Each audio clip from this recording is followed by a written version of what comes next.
You're celebrating Halloween wrong. At least, that's what your great Celtic grandmother would say. For her, this wasn't a night of candy and costumes. It was Samhain, the night when the veil between worlds thinned and the living shared fire with the dead. Over centuries, that ritual was reshaped first by the church, then by immigrants, and finally by Hollywood, until it became the Halloween we know today. What began as a small Celtic harvest festival turned into the world's biggest costume party, a celebration that every culture somehow made its own. From ancient firelight to neon streetlights, this is the brief history of Halloween and how one night of spirits became a global celebration of fear, fun, and transformation. Before there were pumpkins, costumes, or candy, there was Samhain, a festival celebrated by the ancient Celts more than 2,000 years ago. It marked the end of the harvest and the beginning of winter's darkness, the Celtic New Year. Early calendars were tightly tied to the agricultural cycle, as we covered in our calendar video. To them, time didn't move in straight lines, but in circles. Light and dark, life and death, endlessly turning. Samhain wasn't just a date. It was a turning point, a time when the veil between worlds was said to grow thin. The living and the dead could finally meet, if only for one night.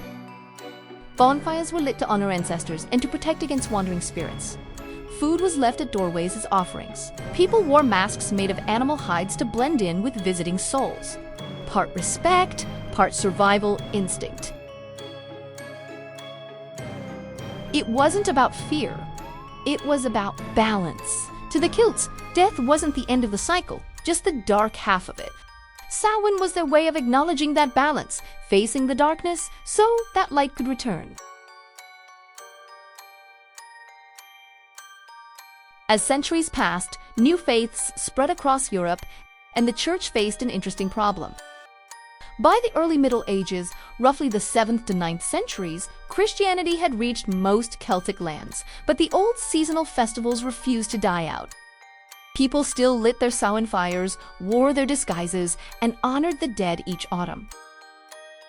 The church's solution wasn't to ban these traditions, it was to absorb them. In 609, Pope Boniface IV established All Saints' Day to honor Christian martyrs. A few centuries later, in 835, Pope Gregory IV officially moved the feast to November 1st, conveniently right after Samhain. That made the night before All Hallows' Eve, which, over time, became Halloween. The strategy was simple. Replace pagan rituals with Christian meaning while letting people keep their familiar celebrations. Bonfires became holy vigils. Offerings for the dead turned into prayers for souls in purgatory. Old customs survived, only dressed in new robes. For the church, it was both diplomacy and practicality, an easier way to guide belief than to crush it. And for the people, it was a smooth transition. The same fires, the same food, the same night when the worlds met, just with saints instead of spirits. By the late Middle Ages, Halloween, or All Hallows' Eve, had taken on a life of its own. The lines between religion and folklore blurred, the prayers for the dead mixed with old pagan beliefs, and Europe's long dark nights filled with stories of spirits, witches, and wandering souls. In medieval Britain and Ireland, people began the custom of Samhain, visiting homes and offering prayers for departed loved ones in exchange for food, known as soul cakes.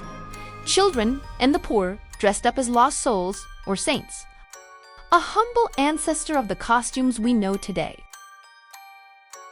But fear crept in too. As the centuries turned, Europe became obsessed with the supernatural. Church sermons warned of witches, folk tales told of restless ghosts, and the night of All Hallows' Eve slowly shifted from sacred remembrance to something darker. A night when mischief and spirits both roamed free.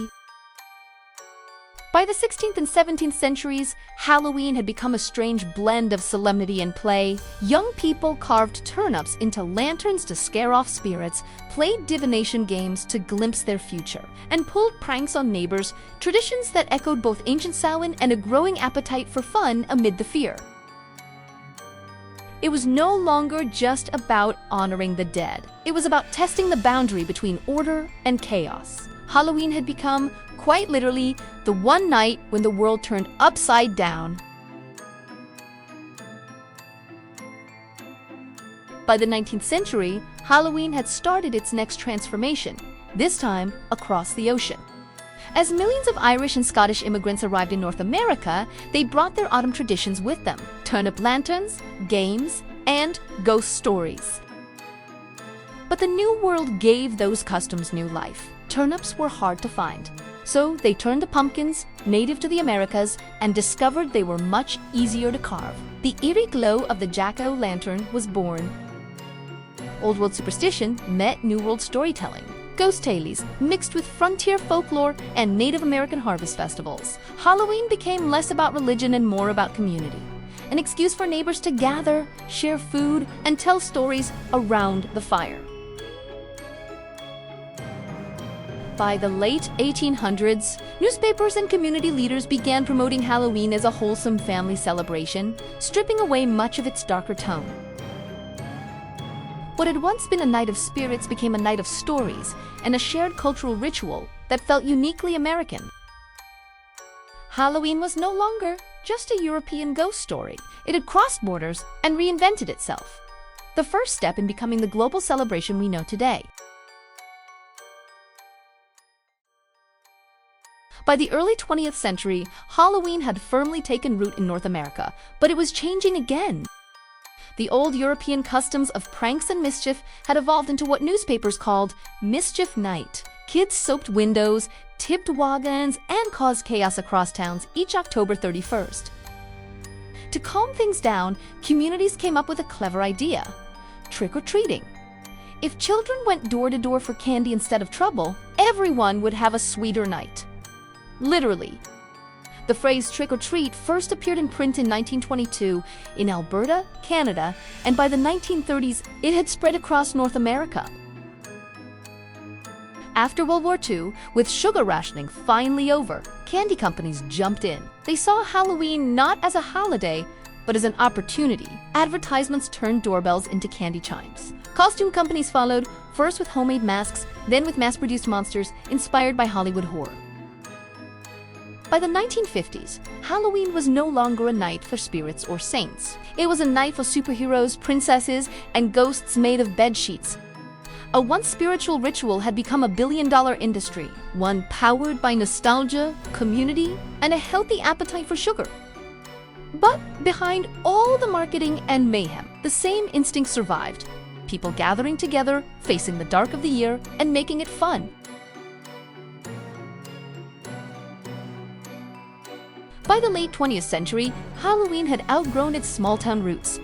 Movies, television, and the internet carried it across oceans, and everywhere it landed, people reshaped it, blending it with their own festivals, beliefs, and ways of honoring the dead. In some places, it became a night of remembrance, filled with candles, food, and family. In others, a celebration of art, imagination, and transformation. What began as a single autumn ritual became a patchwork of global traditions, each adding a new color, a new story, a new meaning. Halloween didn't conquer the world, it joined it. It adapted, absorbed, and intertwined with humanity's oldest instincts: to face darkness together, to turn fear into laughter, and to celebrate life in the face of death. Because in the end, it's not about candy or costumes. It's about the same impulse that lit the first Celtic bonfires: to gather when nights grow longer, light a fire against the dark, and remind ourselves that fear can be fun.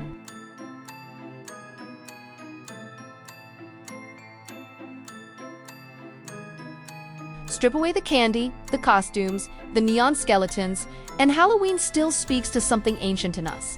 It's the same instinct that lit bonfires 2,000 years ago: to face the dark together. Halloween has never been just about fear. It's about control over it. We laugh at what once terrified us. We put on masks to play with danger, to remind ourselves that the shadows only have power if we give it to them. In a way, Halloween is humanity's yearly rehearsal for courage. a ritual of transformation, from ordinary to extraordinary, from light to dark and back again. It's proof that traditions don't die. They evolve, adapt, and find new meanings in new worlds. And maybe that's what makes it so special. From ancient Samhain fires to Tokyo parades, from prayers to pranks, we've turned a night of ghosts into a global celebration of creativity, community, and joy. Halloween isn't one culture's story anymore. It's everyone's. It's the world's way of saying the dark may come, but we'll meet it together in a costume. If you enjoyed this journey through the history of Halloween, explore our other stories, check our channel, and subscribe for more. And remember, somewhere, something incredible is waiting to be known.